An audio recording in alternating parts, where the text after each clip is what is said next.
Ain't live wonderful? It will mess you up in a heartbeat. I apologize for that, but I had a annual physical. When you belong to a certain insurance company, you are required to do a some type of a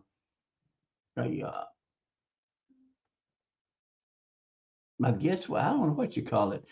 You have to do something that's required, and the doctor asks you a lot of questions, and also uh, I got my days mixed up. So, but live is wonderful, wonderful, wonderful, wonderful, wonderful, wonderful, wonderful, wonderful, wonderful, wonderful. So, but we were talking about grieving and mourning. And let me go back through. Don't forget too about the events coming up. Pauline's me and Mummy brunch has been sold out. Then you have the 5-on-5 basketball. Then you have the break work coming up, as well as the bully. So please make sure you support. Uh, a good friend of mine, my producer, lost his grandmother yesterday, and it was really shocking because we had talked earlier that morning, yesterday morning. And so then about sometime later, he posted about losing his grandmother. And it brought back a lot of memories of when I lost my grandmother.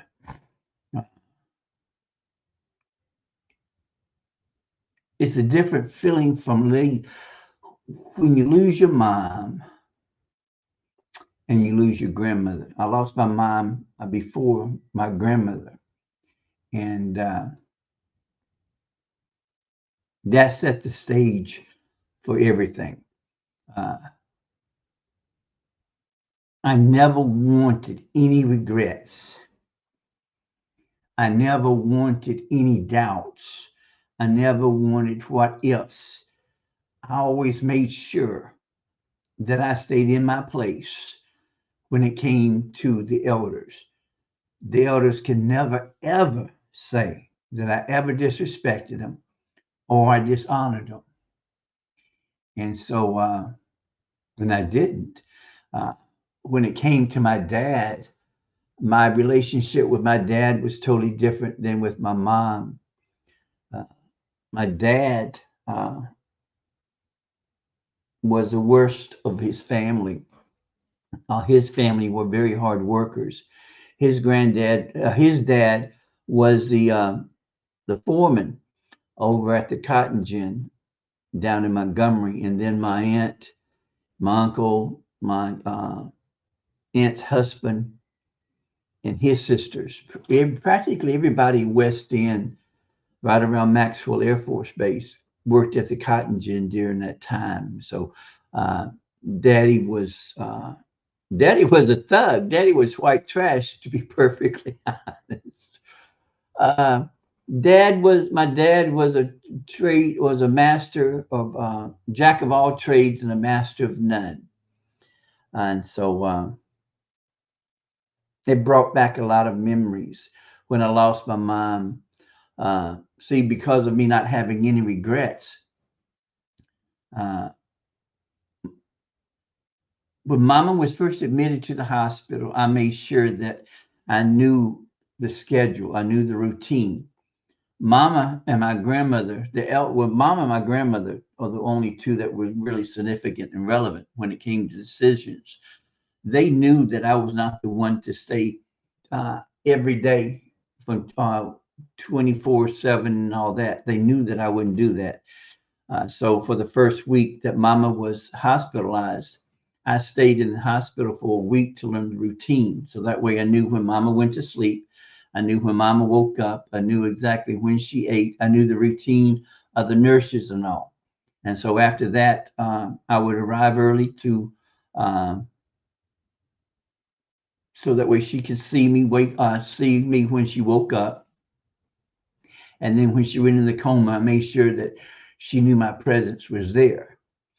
I found out that when a person is in a coma, they can still hear.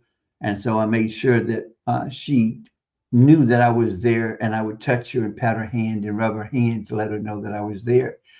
I never ever disrespected my mom. So uh, me and my aunt, my mom's youngest sister, youngest sibling, had left, and we had gotten home about 45 minutes, I think it was, and had to turn around. But because of me never disrespecting my mom, I didn't have any regrets or any remorse or whatever for not being there, because I always respected my mom. I always did what my mom wanted me to do. As an adult, uh, when there were things that I didn't agree with, I was able to let my mom know that I don't agree with it. So, it is what it is. So, uh,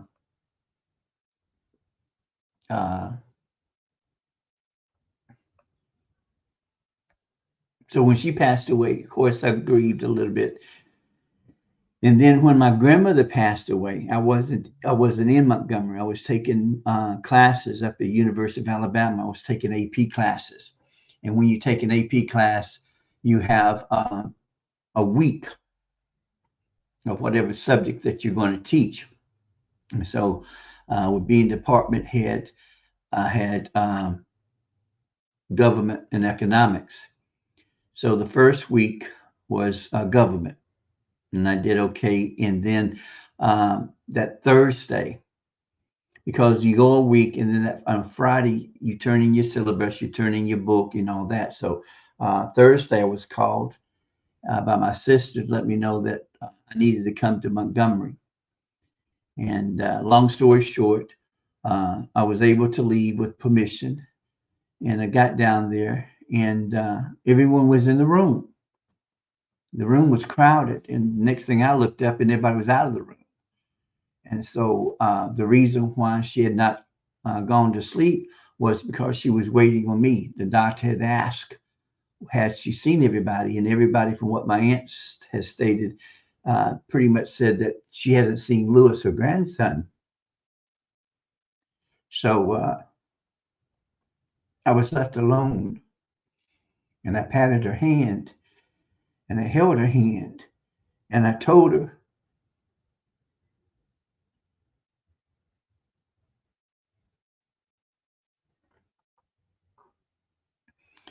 I really want to be selfish because I don't want you to go. But I know that it's your time, and I know that you're tired. And I want you to know that everything you taught me, I have. It's instilled in me, and I'm going to be okay. So know that I'm going to be okay. And it's time for you to go to sleep. It's time for you to see your brothers and your sisters and your mama and your daddy, and to see Papa. And she went to sleep. The next thing I know, everybody was in the room. So, uh, having gone through those two, and then having, when I was earlier, losing uh, people before, grieving and mourning is a natural occurrence. It's just part of life. And society has set up the do's and the don'ts of what you're not supposed to do and what you're supposed to do. That doesn't fit everyone. They say that legitimate mourning is a year. That's untrue. That's untrue. Uh, when you go through the experience of losing a loved one, let me show you how easy this is. What are the seven? Sorry, I don't. What are the seven stages of death?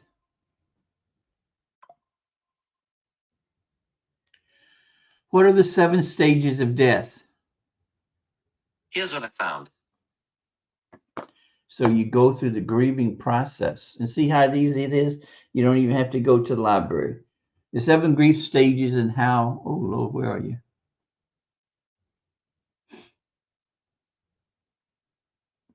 This phone, I think Apple's trying to make me buy another phone. Them lies. What are the 7 stages of death? I found this on the web. This comes from hcf.com.au.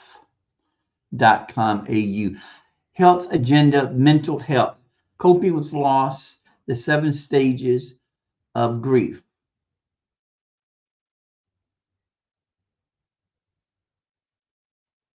What are the 7 what are the stages of grief? You have shock, feeling of shock or unavailable in nearly every situation, unavoidable in nearly every situation. Even if we feel we had time to prepare for the loss of a loved one, we know it's going to happen, but not right then, not on that day. People in shock often appear to be behaving normally without a lot of emotion because the news hasn't sunk in yet.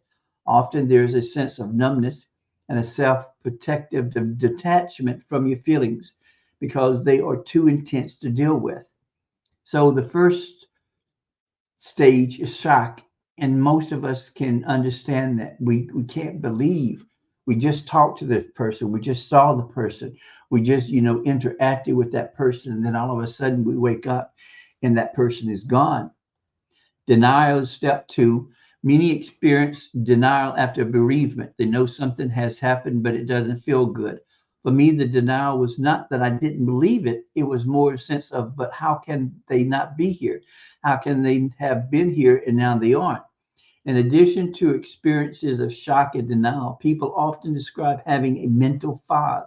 This can include forgetfulness, lack of concentration, sleeplessness, lack of motivation, repetitive thought, and inability to make a decision. So, those of us who have gone through this pretty much can empathize and understand, especially the shock and the denial. Then, step 3 is anger. It's perfectly normal to feel anger in times of loss, but often people try to keep this stage of grief hidden. Anger is a difficult emotion to deal with and can be minimized by others, but it's important to find someone with whom we can connect in an honest way. Sometimes I felt frustrated for my loss. I was angry. I was taking too long. You wanted to talk to mom and dad, to people who felt I should have moved on. See, that's one thing. People mean well. I want to think that people mean well. I really do. And we have to be cognitive. We have to be conscientious in that when the initial results of a loss has occurred. As for me, I didn't want to be bothered. I didn't want to hear, well, they're in a nice place, and I don't want to hear that shit. I want them here. I want them now. It's not fair. How could they leave me at this time? So I don't want to hear any type of anything from anything. The only thing that you can do is say, I understand, or, I'm here if you need me. Don't touch me. Don't come up with, well, don't talk too much. Just basically just stay out of my way. I'm going to be good. Then you have the 4th stage, which is bargaining. The bargaining stage is about making promises to yourself or a higher being, asking the universe for a chance to put things right. A bereaved person may seek reason where there is none and may feel guilty about how they behaved or feel in some way to blame. There is a sense that maybe I could have done things differently. If only I would have stopped them leaving the house, or I knew more about their medical condition. I could have intervened. We may feel helpless and hopeless and consumed by thoughts of what if. See, that's why I made it a point never, never, ever to leave without some type of conclusion or correction. Uh, I always made sure that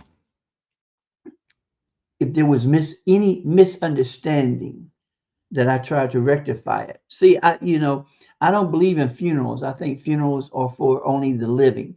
I think it's a time for individuals who did not, for whatever reason, feel they could have done better, but didn't. They want to ease their conscience. And so they get on and they speak these long speeches and how they loved them and all that. Well, you should have thought about that before they left, because now they can't hear you. So see, that's why I find that it's extremely important that you keep in touch with those individuals that you have a fondness of, like your grandmother, your dear, your aunt, your mama, your dad. See, y'all don't, those of you who have parents, you don't know how blessed you are to have the ability to see them, to touch them, to have a hug, to hear their voice. You don't know the blessings that you have, because I would give anything to hear my mama or my grandmother's voice. I would give anything to feel their hugs, to feel their presence. So grieving can go on forever. And it's just learning how to modify, how to take control of that pain, of that grief. The fifth stage is depression. The jumble of emotions that usually accompanies the grieving process can typically lead to feeling of depression, isolation, anxiety, and a feeling of dread.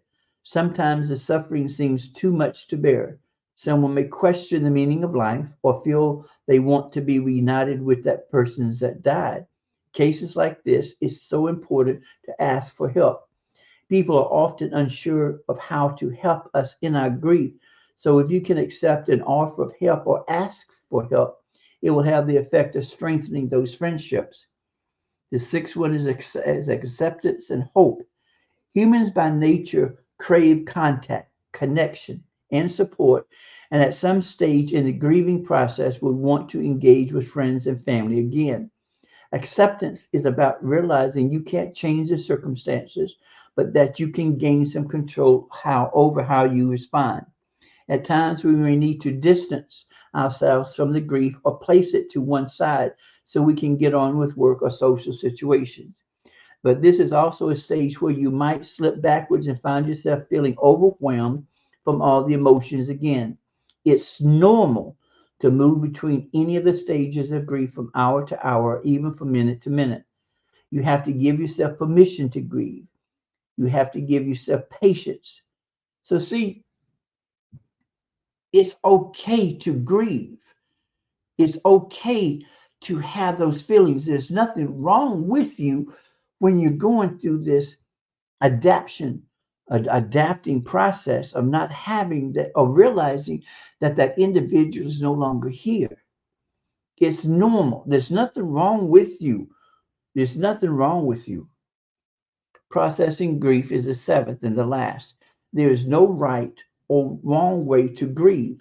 The process is highly individual. Let me read that to you one more time. There is no right nor wrong way to grieve. The process is highly individual. In addition, there's no quick fix. The healing process takes time and it varies from person to person. And most importantly, there is no normal time frame to be patient with yourself. There's no time frame. There are several coping strategies. Express your grief in words or another creative outlet, such as painting or drawing. Connect with others. This can be loved ones or community support groups. Ask for help in whatever form. Practice deep breathing regularly. And see, that's helped me a lot, being able to understanding the breathing process, understanding the importance of the breathing process. And that can release a lot of stress, a lot of grief, and just stretching. And when you know that you stretch and you've yawned, then you know that you've done it correctly. Set small, realistic goals. Ensure you're getting enough sleep, and aim for some form of movement each day. Eat a healthy, balanced diet and keep hydrated. And rehearse how you respond to questions and new situations.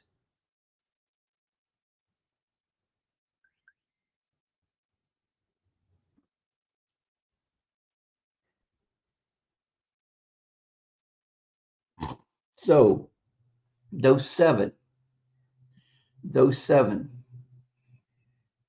The seventh one is processing grief. Six is acceptance and hope.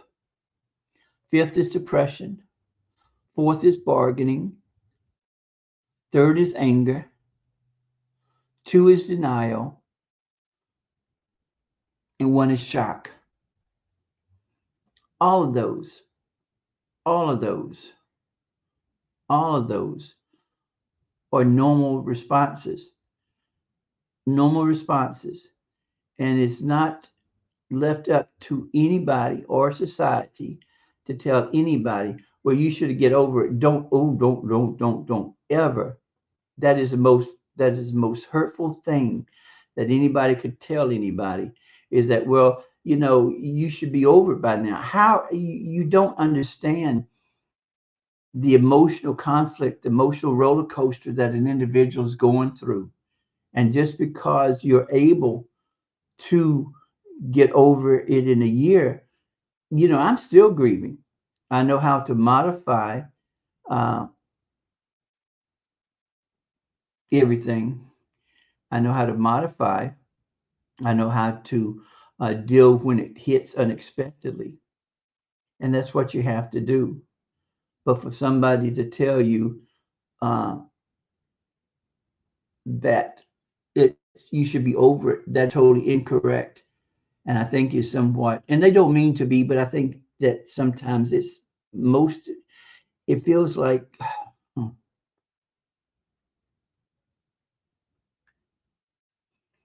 it feels like malice. It actually feels like malice for somebody to tell you, well, get over it. Some of us can't get over it. Some of us muddle through. Some of us put on a facade, put on a mask of covering what we're feeling. And sometimes I have to catch myself. So when it comes to grieving, when it comes to mourning, it is based upon each individual independently is how we adapt and how we socialize, how we get along. Because we know for a fact that the one that has gone would not want anything to happen to us, would not want us to stop living. And we know this. So um, I can totally empathize with my producer with losing his grandmother. Uh, and sometimes you have to distance yourself. Sometimes you have to isolate yourself from everyone else because I did. I didn't want to be bothered. I didn't want to be talked to. I didn't want to be touched. There were certain individuals that I was closer to because they knew to come in, sit down, and not say anything. Those same individuals knew that I like coffee, and they would bring me a cup of coffee, or they'd bring me a glass of tea, and then they would leave, or they would just sit. And if I wanted to talk, I would talk.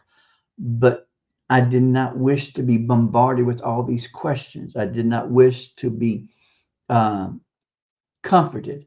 Uh, I don't do that.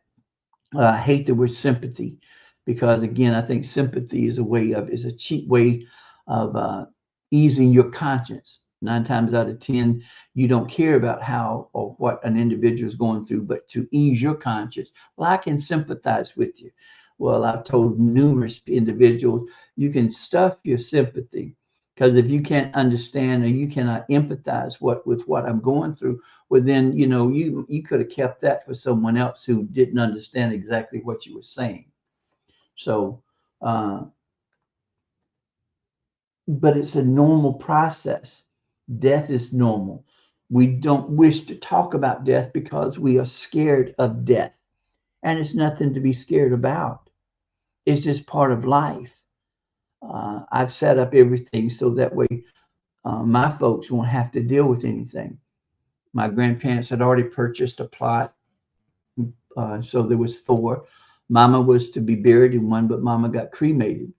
I was to be cremated, but my grandmother put her foot down and told me I wasn't going to be cremated, and that I have a plot, so I won't be cremated. So, but I'm working towards getting everything paid off, so that way, that burden will not be placed on them. All they have to do is just go to the funeral home, and everything is set up. So, uh, but we have to be mindful. We have to be cognitive. We have to be conscientious that mourning affects everyone differently. And I'm finding out that April and May are my worst months because that's when those are the birthdays of my grandmother and my mom. I really don't wish to think too much about the death. I don't wish, celebrate the death, but I remember the birthdays, and I'm finding out that that's one reason why I get to a certain point in April and May. But see, with me understanding exactly what April and May does to me, how April and May affects me, I pretty much know how to deal with April and May without it coming up and strangling me. And that's how you deal with death. That's how you are able to handle it and it not handle you. Now, of course, there are going to be times to where you are going to have you're going to step back, and that's normal. That's normal because you had that attachment to that individual, and you miss them tremendously. They made an impact on you, and that's normal. And my suggestion is don't listen to anyone when they tell you that, well, it's time for you to get. No, no, no, no, no, no. And I have no tact. I don't see the purpose in having tact. I'm learning how to be a little bit more. I'm learning how to have less. I'm learning how to have a dull tongue instead of a sharp cutting tongue. So, but it is what it is. It's part of life. And yes, it hurts. It hurts tremendously. And yes, there may be a hole. There may be a void. And yes, there may come a time to where you just want to just sit down and cry. And there's nothing wrong with crying as long as it's a cleansing cry. As long as there is a cleansing cry, you're going to be okay. That eases that release all the negative endorphins in you and produces the good endorphins. So there's nothing wrong in crying. And you take your time. You take your time, but make sure that you keep yourself, you drink, make sure that you eat, make sure that you take care of yourself while you're going through the grieving, the mourning process. My godmom has never gone through the grieving process, the mourning process. And that's one thing that worries me about her. She was never, but see, she was taught not to cry. And I think that in a way that's an injustice because it's not a show of weakness when you cry. So uh, I'm hoping that individuals will start, or society will start understanding that you can't put a time period. Death affects each of us individually. It's individualized. And so knowing and understanding the seven stages of death is a way of being able to cope, being able to understand, being able to continue, knowing that you are going through a normal process. It's nothing foreign. You're supposed to, because that individual, again, made an impact on you. And so you do what's best for you, you do what's correct for you, and you're going to be okay. Condolences, prayers, thoughts, hugs, and love to those going through. Uh, I wish you an abundance of strength I understand. I've been there, done that. So hang tough. Most importantly, I love you. Well, I appreciate y'all. I apologize for having to leave, but live radio is amazing. Amazing. So please take care of yourselves. Know your value, know your worth, know that you can create everything about you. And most importantly, know that I love you more than I love my luggage. I will see you tomorrow, Thursday. Y'all take care.